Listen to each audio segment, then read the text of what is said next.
Alhamdulillah, dengan izin dan inayah Allah Subhanahu Wa Taala, maka pada petang ini dapatlah kita bersama-sama hadir di majlis pelancaran Jurnal UNICEL dan perasmian Pusat Fizioterapi dan Makmal Clinical Diagnostic UNICEL. Saya ucapkan terima kasih kepada semua yang hadir. InsyaAllah sebentar lagi saya rasmikan pelancaran 3 jurnal UNICEL yang diterbitkan dalam format bercetak dan dalam talian atau online sebagai e-journal. Saya ucapkan tahniah kepada UNICEL kerana akhirnya bersama institusi pengajian tinggi lain dalam usaha memasyarakatkan ilmu, terutama yang membabitkan dapatan daripada kajian-kajian secara empiris dan saintifik menerusi penerbitan jurnal. Sehubungan ini, kerajaan negeri sedia menyokong penerbitan jurnal dan wahana seumpama melalui penyaluran dana dan geran penyelidikan yang disediakan. Ni MB yang sebut kan Esko Pendidikan tu. Saya dimaklumkan 3 jurnal daripada pelbagai kluster penyelidik akademik UNICEL yang bakal dilancarkan nanti adalah Journal of Social Sciences and Humanities, UNICEL Journal of Sciences, Engineering and Technology, dan International Journal of Contemporary Business Management. Tidak dinafikan, penerbitan jurnal ilmiah ini merupakan sumbangan penting institusi pendidikan dan pembelajaran kepada masyarakat penyelidik, kelompok massa dan negara. Institusi pengajian tinggi dan institusi penyelidik bertanggungjawab menyebarkan dapatan penyelidikan untuk pembangunan ilmu dan pembangunan negara. Saya yakin 3 jurnal ilmiah ini bakal membuka ruang dan peluang kepada warga ilmuwan UNICEL dan daripada institusi pengajian tinggi lain untuk bersama-sama berkongsi hasil penyelidikan akademik mereka. Kekuatan penerbitan ilmiah merupakan indikator yang mempamerkan impak serta kualiti penyelidikan institusi pengajian tinggi seluruh dunia. Tuan-tuan dan puan-puan, sesungguhnya era globalisasi mewujudkan persaingan baharu dan berperanan mengubah landscape universiti dengan drastiknya. Hari ini, harapan disandangkan ke bahu ahli bijak pandai di universiti dalam usaha membangunkan modal insan negara. Universiti dipertanggungjawabkan untuk mentransformasi ekonomi dan keupayaan tenaga kerja negara. Peranan mencabar ini sesungguhnya memerlukan pengorbanan serta komitmen yang menyeluruh.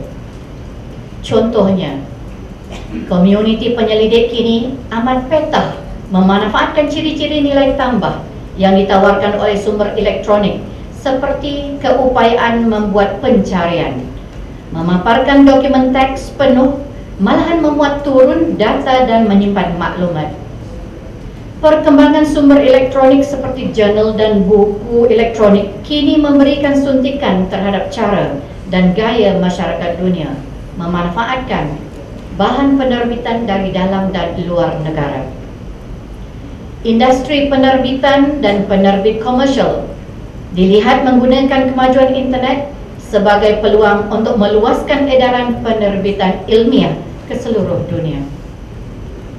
Saya sebagai mantan ahli akademik di sebuah universiti luar negara berasa amat wajar untuk meminta pihak pengurusan tertinggi UNICEL agar memasarkan atau mengedarkan juga jurnal-jurnal ini ke universiti-universiti di seluruh dunia. Semoga dibaca oleh kalangan ilmuwan dan cendikawan di sana serta mendapat pengiktirafan.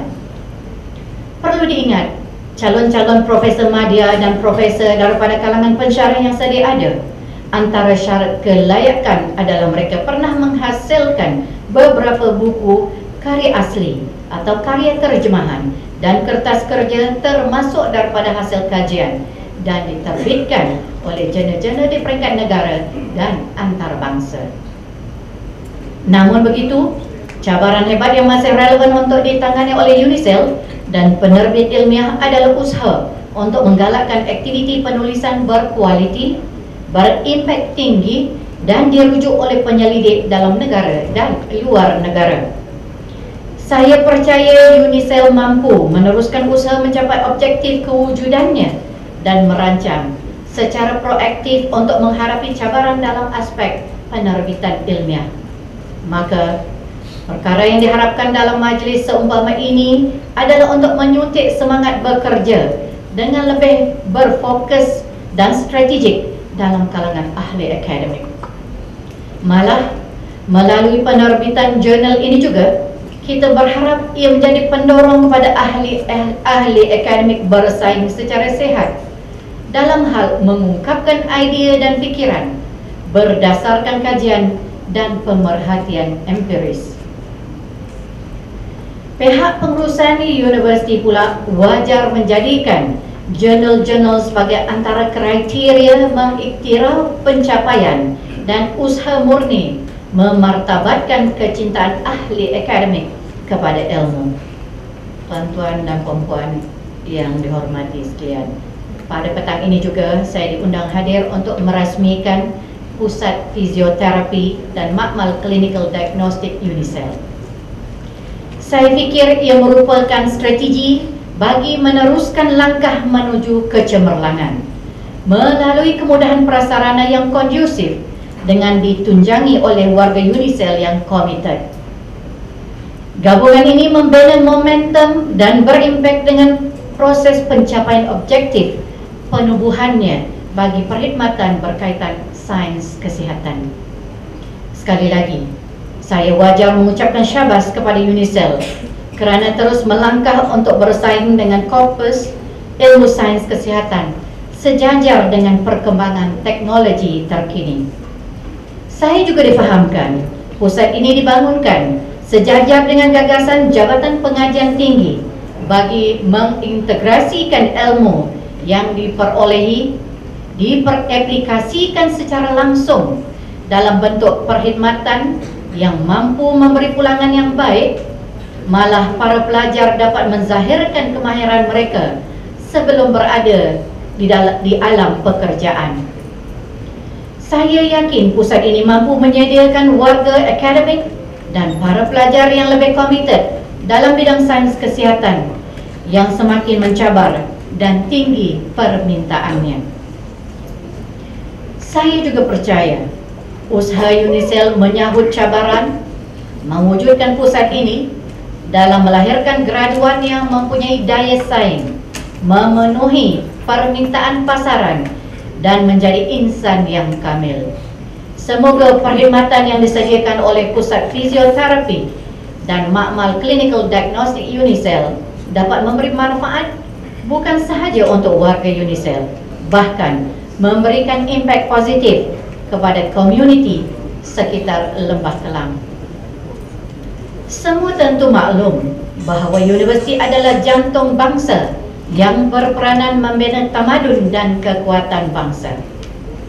Universiti dituntut supaya dapat memenuhi kehendak dan keperluan sezaman. Oleh itu, warga universiti, khususnya ahli akademik, perlu mengubah pemikiran mereka agar jelas dengan hasrat kepemimpinan tertinggi untuk tidak mudah puas hati dengan pencapaian dan kejayaan setakat hari ini.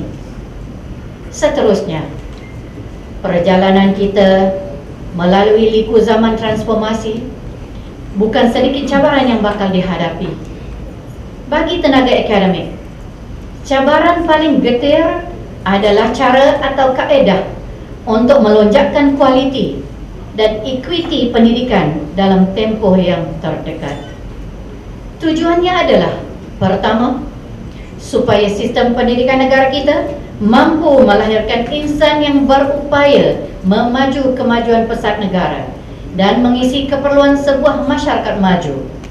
Kedua, supaya setiap pelajar di negara kita tanpa mengira kaum, agama dan status sosial berpeluang untuk mengecap nikmat pendidikan yang berkualiti secara adil dan saksama.